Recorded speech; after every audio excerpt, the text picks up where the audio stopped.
So, I'm here to declare that we're on another Ride About. We are. Yeah, and I think our job at making documentaries is getting better and better every time. So, anyway, where are we going? Well, we're going to Dollar General. Who are we seeing next? Okay, we are going to see an individual that I do not know, that you have known a long time, and he declares himself to be a Appalachian American. So, Alton, Yes, who are we seeing? Matthew, and that's about as much as I can say of his name. Hitechew. Did I get it right? You did. I usually would mess that up. And so, Well, his family has been up here in Appalachian since the 1750s. So he is a true Appalachian. And he was born and raised here. He still lives here, loves it here, but he got an education. So he's actually a professor, a dean, in fact.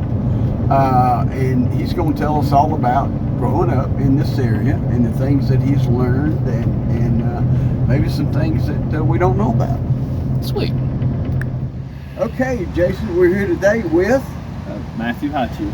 from Roan Mountain, Tennessee, Born and raised, yes. born and raised, and still here in the mountains.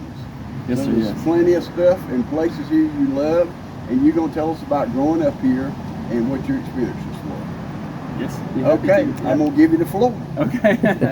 Yeah, I'm Matthew Hitechew. I'm from Rome Mountain, Tennessee. As I said, born and raised. My family, my wife, and 2 children, we live in Limble Falls, North Carolina.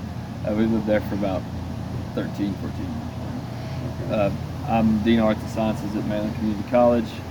I went to East Tennessee State University and have a master's degree in history, and I have a minor in Appalachian Studies, and I've worked lots of different jobs, but for the better part of years I've taught. The history of... I teach U.S. history, world civs. I teach history of Appalachia. Okay, teach- that's what you want. That's what we want you to talk about.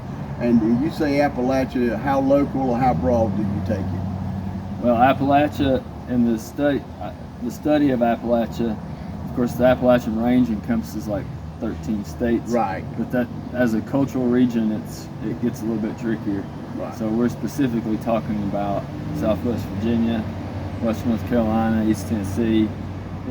When did your family come, and where did they come from? One side of my family, my mother's side of the family, not able to trace that per se. They are,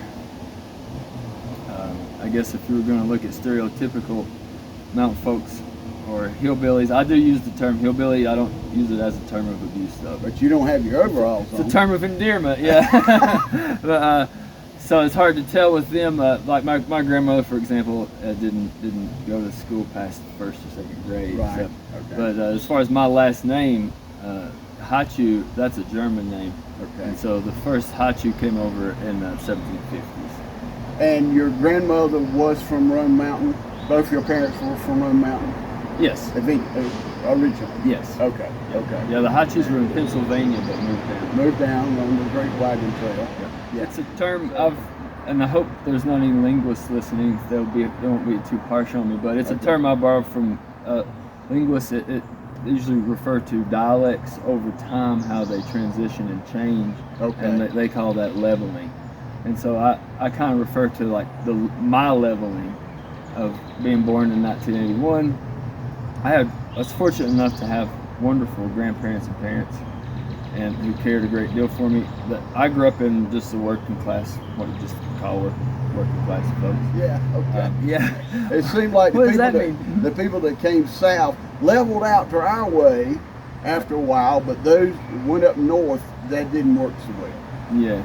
But I mean, anyway, okay. Yeah, I mean, in Appalachian Studies, it's mentioned by quite a few scholars, and it's certainly true in my experience growing up, that once 2 main factors cause dialect to level, but also have a leveling effect on culture, and that's roads, being able to go somewhere. Yes, absolutely. Then also communication, so radio first, but then especially the television.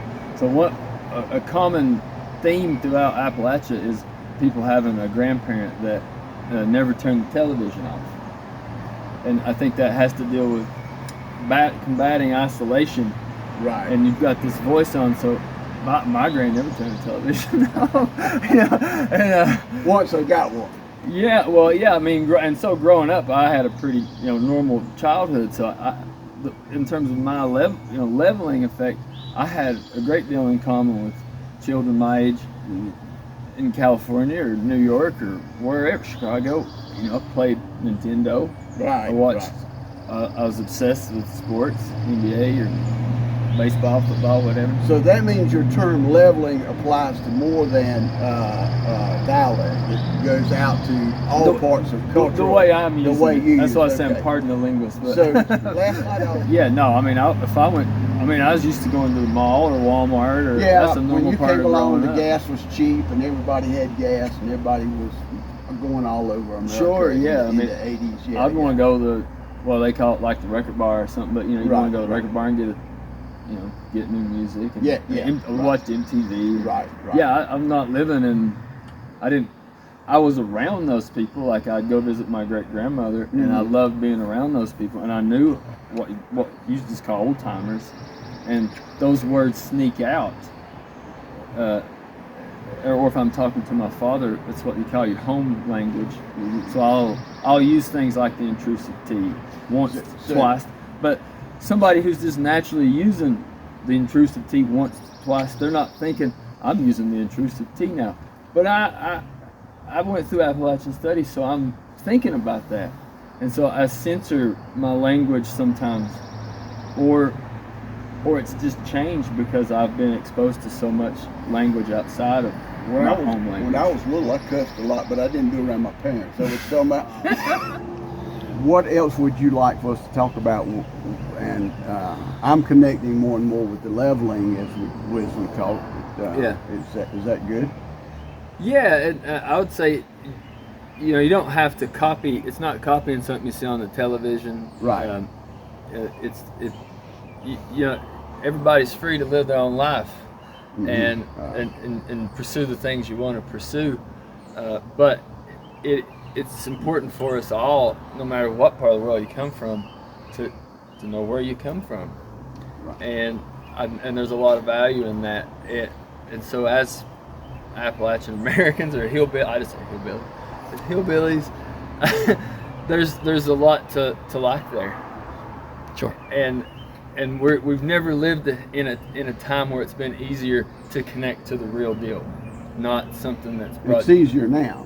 Right, yeah, there's a treasure trove of stuff out there. Right. And it's not something that you're going to, I don't mean to throw shade, it's not something you're going to find on the television. So how do Unless you, it's like something like PBS or documentary right. or something. Yeah. how do your children relate to this? No, probably not at all right now. I mean, my daughter's 13, and she is She wants to go to the Gap. No, she's a vicious reader. Okay. She puts me to shame. But she's interested in her own things, and she's trying to write a book, and she's writing a book. My little boy's 7, so he just wants to play and have fun right now. So. The one I think about is why you're thinking. Ultimately, we're picking and choosing, Yes. and so. Yeah. It's really important that we think about and try as best we can to think clearly about our past as Appalachian Americans. What are we talking about when we talk about it? Is it something that's being broadcast to us on television?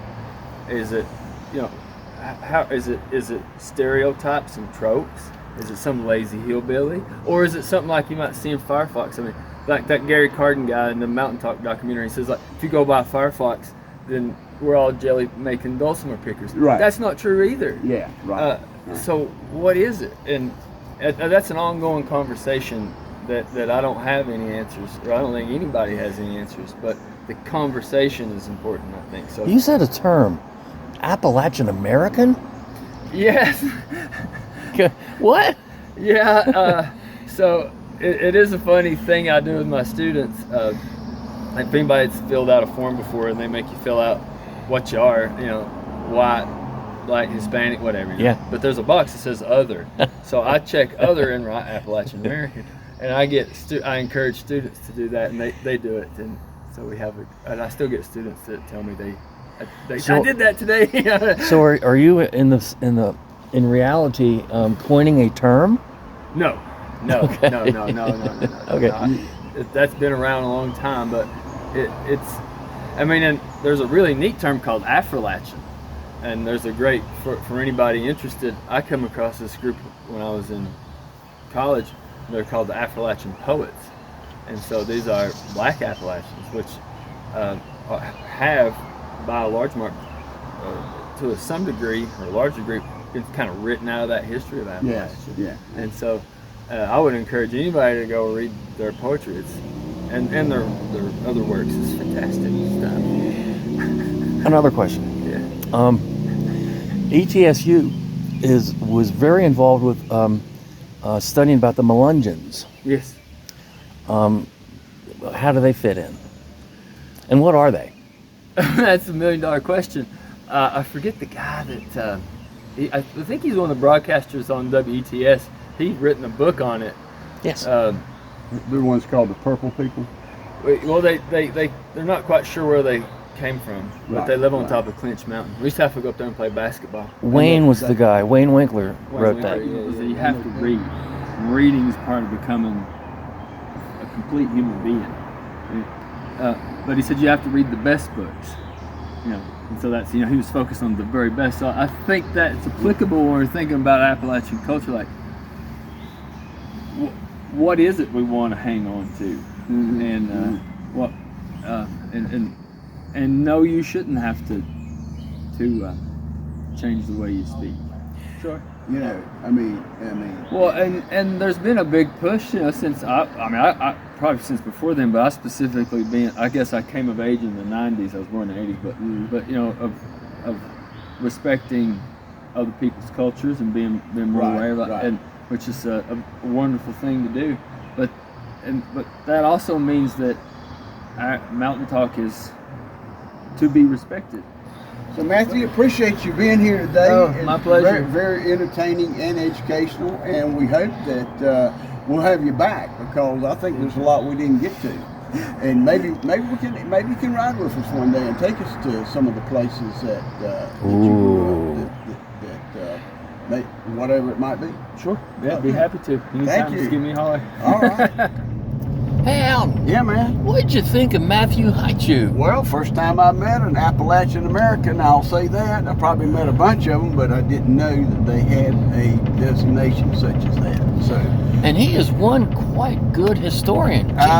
he is good at what he does, and he has a degree in history, and he is a dean of history, and he knows what he's talking about, especially when it comes to this area.